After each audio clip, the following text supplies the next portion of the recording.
সপ্তধারা ব্রহ্মকুণ্ড। ভগবান ব্রহ্মা সৃষ্টির দেবতা, ধর্ম এবং শান্তির প্রতিষ্ঠার জন্য তিনি এই স্থানেই এক বিশাল যজ্ঞ করেছিলেন। চিকিৎসাগত কারণেও বহু মানুষ এখানে স্নান করতে আসেন। অনেকের বিশ্বাস রাজা পরীক্ষিতের পুত্র জন্মেজয় এখানেই সর্পদহনের যজ্ঞ করেছিলেন। রাজা বিম্বিসারের বিশাল সোনার ভাণ্ডার। সোন ভাণ্ডার একটি রহস্যময় ও ঐতিহাসিক প্রাচীন গুহা সমষ্টি। গুহার দেওয়ালে রহস্যময় চিত্র এবং লিপি থাকার কারণে গুপ্তধনের ইঙ্গিত আছে। জরাসন্ধ মগধের এক বিশাল ব্যক্তিত্ব। ভীমের হাতে তার মৃত্যু। এইখানেই সেই ঐতিহাসিক দ্বন্দ্বযুদ্ধ সংগঠিত হয়েছিল।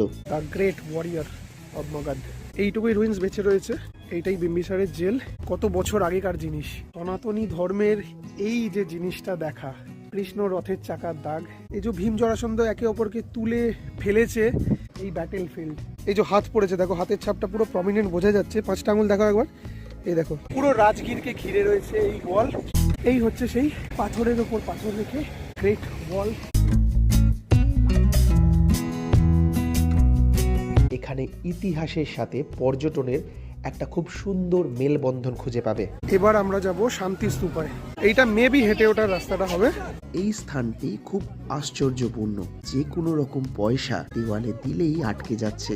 বুদ্ধং শরণং গচ্ছামি, ধর্মং শরণং গচ্ছামি, সংঘম শরণং গচ্ছামি। লাইফে প্রথম গুরুদুয়ারা দেখলাম যেখানে আমাদের বেরিয়ে আসতে হলো না দর্শন করে। এবার ফিরতি পথে ডিনারের পালা। খিদে তো দারুণ পেয়েছে, এদেরও দুজনের দারুণ লেগেছে। অনেক কিছুই বললাম, কিন্তু যে জিনিসটা বলার জন্য আজকে বলবো, গ্লাস রোড ব্রিজ। টিকিট পেলাম না। যদি টিকিট আমায় নিতে হয় মোটামুটি রাত্রির 12টা 1টা থেকে ওখানে গিয়ে লাইন দিতে হবে। আন্ডার টেবিল ম্যাটার হতে পারে, সবকিছু তো অ্যাজাম্পশন করে বলা যায় না। এগুলো কিন্তু সব সত্যি ঘটনা। সেইগুলোকে স্পর্শ করে দেখা, সেইগুলোকে অনুভব করা আদিরও খুব ভালো লেগেছে।